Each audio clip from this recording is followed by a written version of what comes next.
నమస్కారం, big news కి స్వాగతం. హెడ్లైన్ చూద్దాం. గోదావరి పుష్కరాల ఏర్పాట్లపై సీఎం చంద్రబాబు మార్క్ స్పీడ్. నిధుల మంజూరు. రికార్డు స్థాయిలో 9 నుంచి 10 కోట్ల మంది భక్తులు వచ్చే అవకాశం.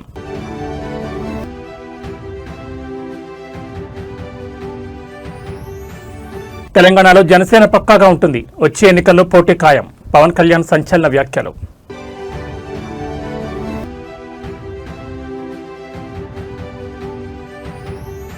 ఒకప్పుడు హేళన చేసిన వారే నేడు కేసీఆర్ లీడర్షిప్ కోరుకుంటున్నారు. కేటీఆర్ సంచలన వ్యాఖ్యలు.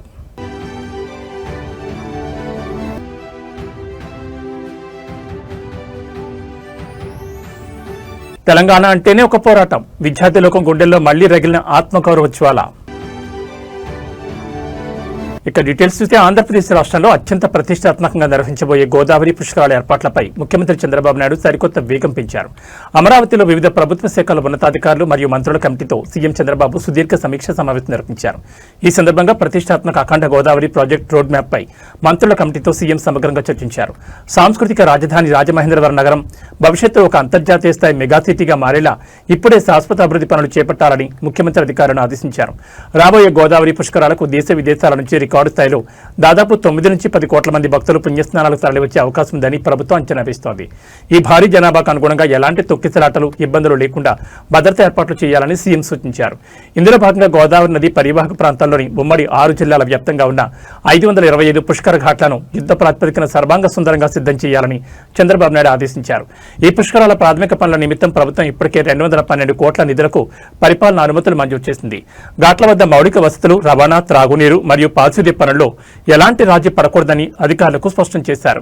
అఖండ గోదావరి ప్రాజెక్టు ద్వారా గోదావరి తీరాన్ని ఒక అద్భుతమైన ఆధ్యాత్మిక మరియు అంతర్జాతీయ పర్యాటక హబ్గా తీర్చిదిద్దడమే లక్ష్యంగా ముఖ్యమంత్రి చంద్రబాబు నాయుడు అడుగులు వేస్తున్నారు. కాల పరిమితిలోపు పనులన్నీ పూర్తి చేసి ఏపీ ప్రతిష్టను ప్రపంచవ్యాప్తంగా చాటి చెప్పేలా పుష్కరాలను విజయవంతం చేయాలని మంత్రుల కమిటీకి సీఎం దిశానిర్దేశం చేశారు.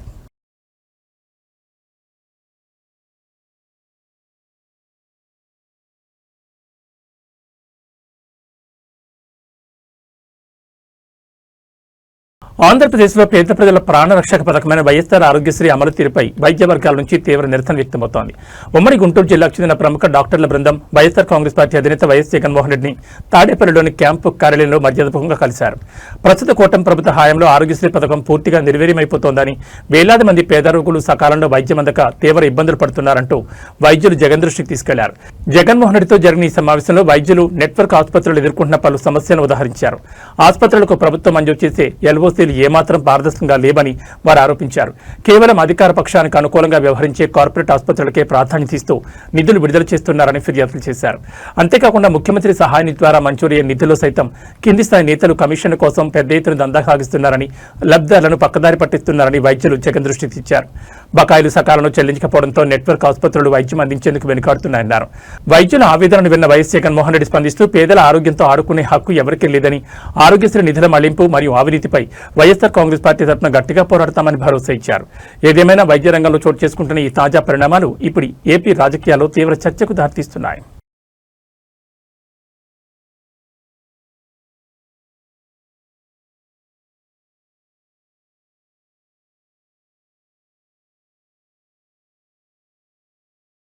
తెలుగు రాష్ట్రాల రాజకీయాల్లో మరో భారీ సంచలనం నమోదు కాబోతోంది. తెలంగాణలో జనసేన పార్టీ ఉనికి మరియు భవిష్యత్పై వస్తున్న ఊహాగానాలకు జనసేన అధినేత పవన్ కళ్యాణ్ ఒక్క ప్రకటనతో పూర్తి స్థాయి తెరదించారు.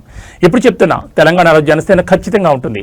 రాబోయే ఎన్నికల్లో పోటీ చేసి తీరుతుందని పవన్ కళ్యాణ్ అత్యంత స్పష్టమైన ప్రకటన చేశారు.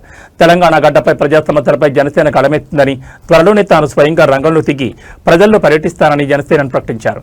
తెలంగాణ సమాజంపై, ఇక్కడి సంస్కృతిపై జనసేనకు ఉన్న చిత్తశుద్ధిని మరియు తన ఆత్మీయతను కొందరు రాజకీయ ప్రయోజనాల కోసం శంకిస్తున్నారని పవన్ కళ్యాణ్ ఆవేదన వ్యక్తం చేశారు. అందుకే తాను ఈ కీలక నిర్ణయాన్ని ఇప్పుడే ప్రకటిస్తున్నట్లు వెల్లడించారు. తెలంగాణపై నాకున్న ప్రేమను తప్పుబడుతున్నారు కాబట్టి చెప్తున్నా, ఇకపై తెలంగాణలో జనసేన గట్టిగా నిలబడుతుంది. నేనే స్వయంగా ఇక్కడి ప్రతి నియోజకవర్గంలో పర్యటిస్తా. క్షేత్రస్థాయిలో ప్రజలు ఎదుర్కొంటున్న ప్రతి అన్యాయాన్ని, సమస్యను జనసేన తరపున ఎదిరిస్తానని పవన్ కళ్యాణ్ హెచ్చరించారు. ఏపీలో అఖండ విజయం తర్వాత పవన్ కళ్యాణ్ తన పూర్తి ఫోకస్ ను తెలంగాణ వైపు మళ్లించబోతున్నారనే సంకేతాలు ఈ వ్యాఖ్యల ద్వారా స్పష్టమవుతున్నాయి. పవన్ కళ్యాణ్ ఈ ఆకస్మిక మరియు సంచలన ప్రకటనతో తెలంగాణలోని జనసేన కేడర్లో ఒక్కసారిగా కొత్త జోష్ నెలకొంది. రాబోయే రోజుల్లో తెలంగాణ పొలిటికల్ గ్రౌండ్ లో పవన్ కళ్యాణ్ పర్యటనలు ఏ రకమైన సమీకరణలు మారుస్తాయో, ప్రధాన పార్టీల వ్యూహాలను ఎలా దెబ్బతీస్తాయో వేచి చూడాలి. 12 సంవత్సరాలు 1200 మంది ఉద్యమకారులు పైగా చనిపోతే వాళ్ళ మీద గౌరవార్థం నేను ఎప్పుడు ఒక్క మాట మాట్లాడాలి తెలంగాణ, ఒక్క మాట. నాకు అంత ఇష్టం నాకు తెలంగాణ. కానీ మీరు కూర్చోబెట్టి నా ప్రేమను కనుక మీరు శంకిస్తే నేను ఇప్పుడు దాకా నిర్ణయించుకోలే. మీరు అంటున్నారు కాబట్టి చెప్తున్నా, తెలంగాణలో జనసేన ఉంటుంది, మేము పోటీ చేస్తాం. మేము ఇప్పుడు దాకా ఎప్పుడు అవసరమైతే తెలంగాణలో తిరుగుతాం, నేనే తిరుగుతా, మేమే తిరుగుతాం. ప్రతి సమస్య మీద మాట్లాడతాం, ప్రతి అన్యాయాన్ని ఎదుర్కొంటాం. ఏం మాట్లాడతారు మీరు? ఇది తెలంగాణ భారతదేశంలో అంతర్భాగం, మర్చిపోకండి. తెలంగాణ నా దేశం అంతర్భాగం. తెలంగాణ మీరు కూర్చోబెట్టి బెదిరించి రాకూడదు. తెలంగాణ పొలిటికల్ కారిడార్లో బీఆర్ఎస్ వర్కింగ్ ప్రెసిడెంట్ కేటీఆర్ చేసిన తాజా వ్యాఖ్యలు తీవ్ర చర్చనీయాంశంగా మారాయి. ఉమ్మడి ఆంధ్రప్రదేశ్లో తెలంగాణ సమాజం ఎదుర్కొన్న అవమానాలను మరియు స్వరాష్ట్రంలో సాధించిన అద్భుత ప్రగతిని ఆయన మరోసారి తెరపైకెత్తించారు. ఒకప్పుడు తెలంగాణ వాళ్లకు అసలు నాయకత్వ పట్టిముందా అని ప్రశ్నించిన వారే నేడు తమ పాలన చూసి కేసీఆర్ లాంటి నాయకుడు మాకు కూడా ఉంటే ఎంత బాగుండు అని అనుకునేలా చేశామంటూ కేటీఆర్ చేసిన వ్యాఖ్యలు గులాబీ శ్రేణుల్లో సరికొత్త ఉత్సాహాన్ని నింపాయి. బీఆర్ఎస్ పార్టీ ముఖ్య నేతల సమావేశంలో పాల్గొన్న కేటీఆర్ తెలంగాణ ప్రాంత అస్తిత్వాన్ని, రాజకీయ ప్రయాణాన్ని ప్రస్తావించారు. సుదీర్ఘ ఉమ్మడి పాలనలో తెలంగాణ నేతలకు పరిపాలన చేత కాదని, రాష్ట్రాన్ని నడపలేరని కొందరు అగ్రనేతలు హేళనగా మాట్లాడారని గుర్తు చేశారు. కానీ 2014 తర్వాత కాలేజ్ విద్యార్థి నుండి కార్పొరేట్ దిగ్గజాల వరకు ఆశ్చర్యపోయేలా కేసీఆర్ తన పట్టుదల, దార్శనికతతో ప్రతి రంగాన్ని నెంబర్ 1 స్థానంలో నిలిపారని కొనియాడారు. 24 గంటల ఉచిత విద్యుత్, కాళేశ్వరం లాంటి భారీ ప్రాజెక్టులు, సాగునీటి విప్లవం, ఐటీ రంగంలో సాధించిన ప్రగతిని చూసి ఒకప్పుడు విమర్శించిన పక్క రాష్ట్రాల ప్రజలై తమకు కూడా కేసీఆర్ లాంటి దక్షత కలిగిన నాయకుడు ఉంటే బాగుండని బహిరంగంగానే ఆకాంక్షించారని కేటీఆర్ విశ్లేషించారు.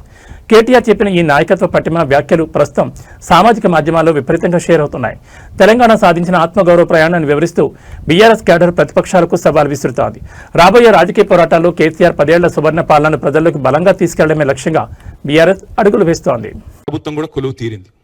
మరి కొలువు తీరిన ఈ ప్రభుత్వం ఆ రోజు మేము ఒక నిర్ణయం తీసుకున్నాం.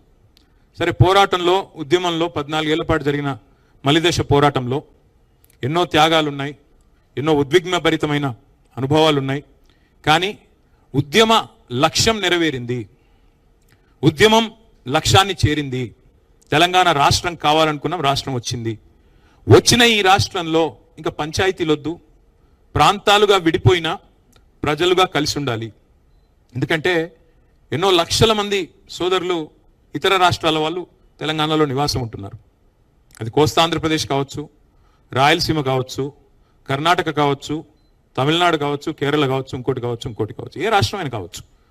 దేశంలోని అంతర్భాగం తెలంగాణ కాబట్టి ఎవరైనా సరే ఇక్కడికి వచ్చి స్థిరపడ్డ వాళ్ళు, ఇది మా భూమి అనుకున్న వాళ్ళు, భూమిపుత్రులుగా ఈ భూమిని ముద్దాడిన వాళ్ళు, ఈ భూమిని అభిమానించిన వాళ్ళు అందరూ మా వాళ్ళే అనే భావనతో 10 ఏళ్ల పాటు ఎంత ఉద్విగ్నభరితమైన ఉద్యమం, ఎంత ఉద్వేగభరితమైన ఉద్యమం జరిగినా ఒక్కటంటే ఒక్క చిన్న సంఘటన జరగకుండా శాంతి భద్రతల్ని అద్భుతంగా నిర్వహించి బలంగా ఈ రాష్ట్రాన్ని నిలబెట్టిన నాయకుడు కేసీఆర్ గారు.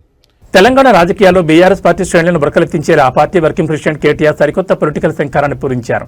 ప్రతిపక్షాలు గుప్పిస్తున్న ఆరోపణలు, కథనాలపై ఆయన ఎంతో వ్యూహాత్మకంగా మరియు ఉద్వేగభరితంగా స్పందించారు. ప్రముఖ ఉద్యమకారుడు దేశపతి శ్రీనివాస్ చెప్పిన ఒక ప్రసిద్ధ సామెతను గుర్తు చేస్తూ, వేటగాడు చెప్పే పెట్టకథలు నిజం కాకూడదు అంటే సింహం తన కథ తాను చెప్పాలి, ఆ సింహాలు మీరే కావాలి అంటూ గులాబీ సైన్యానికి కేటీఆర్ పిలుపునిచ్చారు. బీఆర్ఎస్ పార్టీ అంతర్గత సమావేశంలో పాల్గొన్న కేటీఆర్ కేడర్లో సరికొత్త జోష్ నింపారు. ప్రభుత్వంపై మరియు గత ప్రగతిపై అవతలి పక్షం చేస్తున్న అసత్య ప్రచారాలను క్షేత్రస్థాయిలో ఎలా తిప్పుకొట్టాలో వివరించారు. ఈ క్రమంలో దేశపతి శ్రీనివాస్ మాటలను ఉదాహరించిన ఆయన, అడవిలో వేటగాడు రాసే కథలో ఎప్పుడు వేటగాడి గెలుస్తాడని, ఎందుకంటే సింహం తన కథను తాను రాసుకోలేదు కాబట్టేనని విశ్లేషించారు. ఇప్పుడు తెలంగాణలో కూడా బీఆర్ఎస్ చేసిన అభివృద్ధిని కప్పిపుచ్చేలా కొందరు పెట్టకథలు చెప్తున్నారని, వాటిని నమ్మకుండా చేయాలంటే ప్రతి ఒక్క కార్యకర్త ఒక సింహంలా మారి నిజాలను ప్రజల్లోకి తీసుకెళ్లాలన్నారు. కేవలం అధినేత కేసీఆర్ మాత్రమే చెప్పడం కాదు, క్షేత్రస్థాయిలో ఉన్న ఒక్కొక్క గులాబీ సైనికుడు, ప్రతి ఒక్క చెల్లి, ప్రతి ఒక్క అక్క గళమెత్తి మాట్లాడినప్పుడే అసలైన నిజాలు నిలబడతాయని కేటీఆర్ స్పష్టం చేశారు. కేటీఆర్ చేసిన ఈ సింహం వ్యాఖ్యలు ప్రస్తుతం బీఆర్ఎస్ శ్రేణిలో ఒక సరికొత్త ఆత్మవిశ్వాసాన్ని నింపాయి. సోషల్ మీడియా వేదికగా గులాబీ సైనికులు ఈ డైలాగ్స్ ను రీల్స్, షార్ట్స్ రూపంలో ట్రెండ్ చేస్తూ ప్రతిపక్షాలకు కౌంటర్లు ఇస్తున్నారు. ఏదేమైనా క్షేత్రస్థాయిలో పార్టీని మరింత దూకుడుగా ముందుకు తీసుకెళ్లేందుకు కేటీఆర్ ఈ స్పీచ్ ఒక బలమైన బూస్టర్లా పనిచేస్తుందని చెప్పొచ్చు. కొంతమంది అర్భకులు, అల్ప సంతోషులు, కుక్కమూతి పిందెలు, అంగుష్ట మాత్రులు ఇష్టం వచ్చినట్టుగా మాట్లాడుతుండొచ్చు, చెలరేగిపోతుండొచ్చు, పైశాచిక ఆనందం పొందుతుండొచ్చు. కానీ దేశపతి శ్రీనివాస్ గారు చెప్పినట్టు మరి వాస్తవం, అది అక్షర సత్యం. వేటగాడు చెప్పే పిట్ట కథలు నిజం కావద్దు అంటే సింహం తన కథ తాను చెప్పాలి. ఆ సింహాలు మీరే కావాలి. సింహం కేసీఆర్ గారు చెప్పడం కాదు. ఒక్కొక్క గులాబీ సైనికుడు, ఒక్కొక్క చెల్లె, ఒక్కొక్క తమ్ముడు, ఒక్కొక్క అన్న, ఒక్కొక్క అక్క. ఇంతకుముందు మా అక్కలు ఎంత అద్భుతంగా వాడిన పాట. ఎవరు చెప్పిండ్రు వాళ్ళకి అట్లా రాయమని? ఎవరైనా ఆదేశించిండ్రా? లేకపోతే ఎవరైనా చెవులో నూరు పోసిండ్రా? వాళ్ళ అనుభవం వాళ్ళకి ఎవరైనా నేర్పించిండ్రా? వాళ్ళ అనుభవం నుంచి వచ్చిన పాట, వాళ్ళ స్వాతిశయం నుంచి, అంటే వాళ్ళకు తెలంగాణ పట్ల ఉండే మమకారంతో, తెలంగాణ పట్ల ఉండే ఒక అద్భుతమైన అనురాగంతో, కేసీఆర్ గారి మీద ఉన్న ఒక ఆప్యాయతతో వారు మాట్లాడిన మాట. ప్రజల భద్రత లక్ష్యంగా పోలీస్ శాఖ సరికొత్త వ్యూహాలతో రంగంలో దిగింది. జిల్లా ఎస్పీ విక్రాంత్ పాటిల్ ఆదేశాల మేరకు క్షేత్రస్థాయిలో విజిబుల్ పోలీసింగ్ కార్యక్రమాన్ని అత్యంత కట్టుదిట్టంగా అమలు చేస్తున్నారు. కేవలం నేరాల నియంత్రణ, అనుమానాస్పద వాహనాల తనిఖీలే కాకుండా అర్ధరాత్రి వేళలో జరిగే ఘోర రహదారి ప్రమాదాలను అరికట్టేందుకు కర్నూలు పోలీసులు ఒక వినూత్న ప్రయోగానికి శ్రీకారం చుట్టారు. Staff face wash and go పేరుతో సాగుతున్న ఈ ప్రత్యేక కార్యక్రమం ఇప్పుడు ప్రయాణికుల నుంచి ప్రశంసలు అందుకుంటోంది.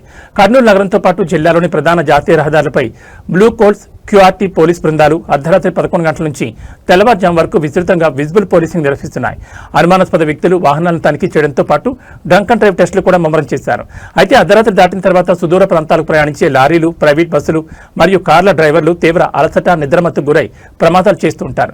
దీన్ని నివారించేందుకు పోలీసులు హైవేలపై వాహనాలను సున్నితంగా ఆపి డ్రైవర్లకు వాటర్ బాటిల్ అందించి మొహం కడుక్కునేలా చూస్తున్నారు. ఈ staff face wash and go విధానం ద్వారా డ్రైవర్లలో అప్రమత్తత పెరిగి సురక్షితంగా గమ్యస్థానాలు చేరుకునేలా అవగాహన కల్పిస్తున్నారు.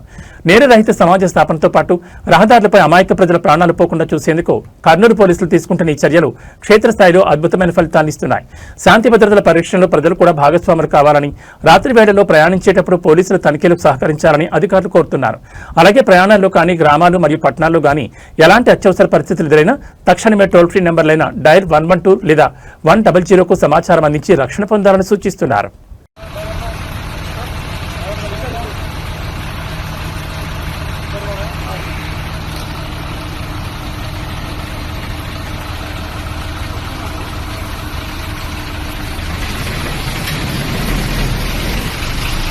తెలంగాణ అంటేనే ఒక పోరాటం, తెలంగాణ అంటేనే ఒక ఉప్పెన. ఈ గడ్డపై పుట్టిన ప్రతి బిడ్డ నరనరాల్లోనూ అన్యాయాన్ని ఎదిరించే రక్తం ప్రవహిస్తూనే ఉంటుంది. దానికి నిదర్శనమే నేడు క్షేత్రస్థాయిలో కనిపిస్తున్న తాజా విద్యా సంస్థల చైతన్యం. కేవలం పెద్దవాళ్లే కాదు, ఇక్కడ 10వ తరగతి ఇంటర్మీడియట్ చదివే చిన్న వయసు విద్యార్థులు సైతం తమ హక్కుల కోసం, తమ భవిష్యత్తు కోసం వీధుల్లోకి వచ్చి పోరాడే భావజాలాన్ని కలిగి ఉన్నారంటేనే అర్థం చేసుకోవచ్చు. తెలంగాణ చరిత్రను తిరగచ్చే ప్రతి మలుపులోనూ విద్యార్థుల త్యాగాలు, పోరాటాలు కనిపిస్తాయి. అదే వారసత్వాన్ని నేటి తరం విద్యార్థులు సైతం పొడిగిపుచ్చుకున్నారు.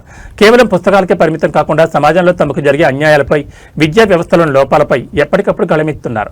పక్కా మా అయ్య జాగీరే, మా తెలంగాణ ఎవడో వచ్చి ఇక్కడ పెత్తనం చెలాయిస్తామంటే ఒప్పుకునే ప్రసక్తి లేదని నరనరాల్లోని ఆత్మగౌరవ నినాదం నేడు ప్రతి కాలేజ్ ప్రాంగణంలోనూ ధ్వనిస్తోంది. ఇక్కడే పుట్టాం, ఇక్కడే చేస్తాం, ఈ మట్టి సాక్షిగా మా హక్కులను సాధించుకుంటామంటూ సాగుతున్న ఈ భావజాలం తెలంగాణ ప్రత్యేక అస్తిత్వానికి ఒక సజీవ సాక్ష్యంగా నిలుస్తోంది. మీరు పడ్డ కష్టం, మీరు చూపిన ఈ పోరాట పట్టిమ వృధా పోదు. తరాలు మారిన తెలంగాణ ఆత్మగౌరవ జెండాను ఈ యువ సైన్యమే ఎల్లప్పుడూ ఆకాశమంత ఎత్తున నిలబెడుతుందని చెప్పడంలో ఎలాంటి సందేహం లేదు. విద్యార్థి లోకం గుండెల్లోంచి వస్తున్న జై తెలంగాణ, జై జై తెలంగాణ అనే నినాదాలు ఇప్పుడు యావత్ రాష్ట్రాన్ని ఆలోచింపజేస్తున్నాయి.